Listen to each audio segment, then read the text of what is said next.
Bonjour tout le monde, Mathieu Dumont chez Didacte, toujours avec la charmante Catherine, jour 3 de notre défi. Aujourd'hui, on s'attaque à définir le projet. Donc vraiment, on met les mains à la pâte, le tout devient un petit peu plus concret. En grande ligne, très simple. Première étape, on va devoir définir le projet. Ouais. Comment est-ce qu'on fait ça, Catherine? Comment tu as défini ton projet? Moi, ça a pris 2 ans à définir mon projet. Non, en fait, je pense que le plus simple, vraiment, c'est d'y aller avec du concret. C'est vraiment de se dire qu'est-ce que je veux faire, comment est-ce que je veux le faire, puis c'est quoi les moyens que je vais utiliser pour le faire. On part pas dans 40 000 millions de directions.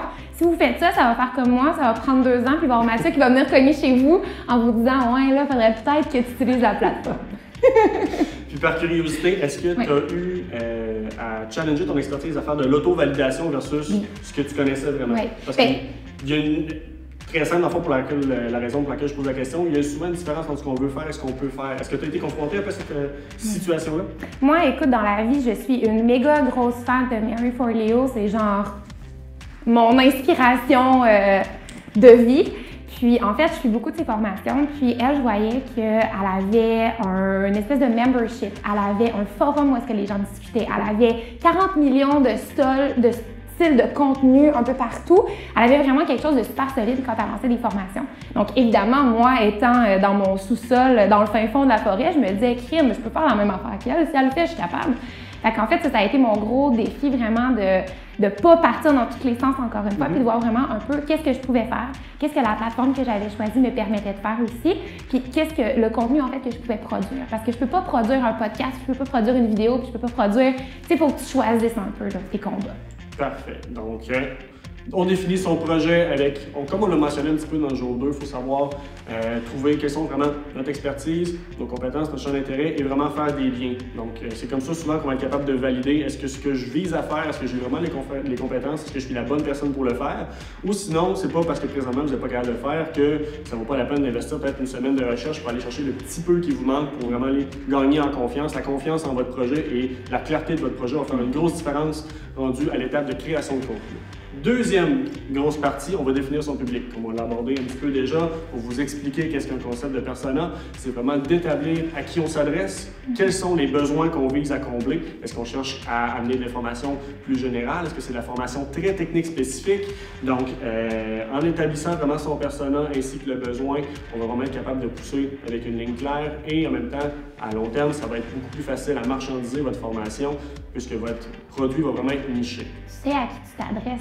C'est ça l'affaire. Il y a souvent, Seth Godin a dit que tu veux pas parler à tout le monde parce que si tu veux parler à tout le monde, tu vas parler à personne. C'est vrai, puis ça, on va vous le répéter encore et encore et encore, mais c'est la vérité. Si vous faites une formation pour tout le monde, 150 000 % des gens qui vous suivent, il va y en avoir 2, 3, 4, 5 qui vont la suivre, puis ils ne se sentiront pas ciblés. Les gens ne verront pas que c'est vraiment un problème qui s'adresse à eux. Ils vont juste voir ça comme une formation qui est bien le fun, mais qui est trop générale.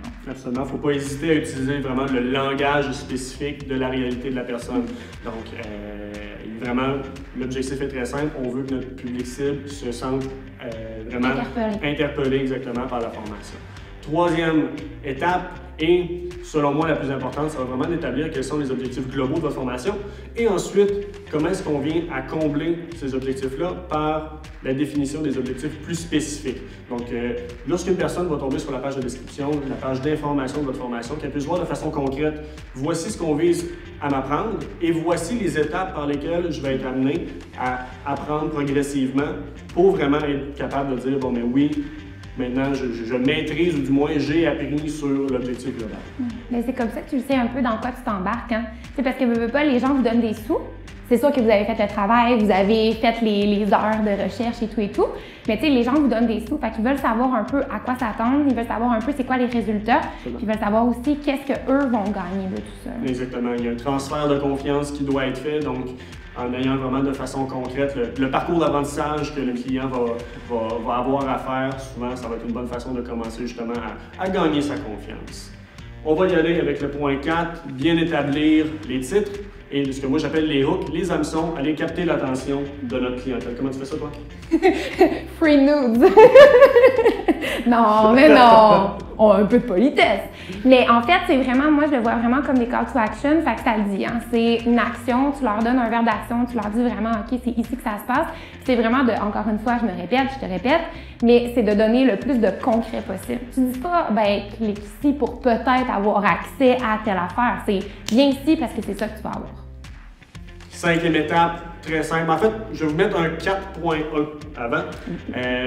Vous devez établir aussi si vous voulez que votre formation soit composée d'auto-validation ou d'une section questionnaire-examen aussi. Donc, dépendamment de votre clientèle cible, ça peut avoir un gros impact. Il y a des personnes qui, eux, ne cherchent pas nécessairement à être challengées, je vais le dire comme ça. Ils veulent simplement avoir accès au contenu et y aller à leur propre rythme, à leur façon.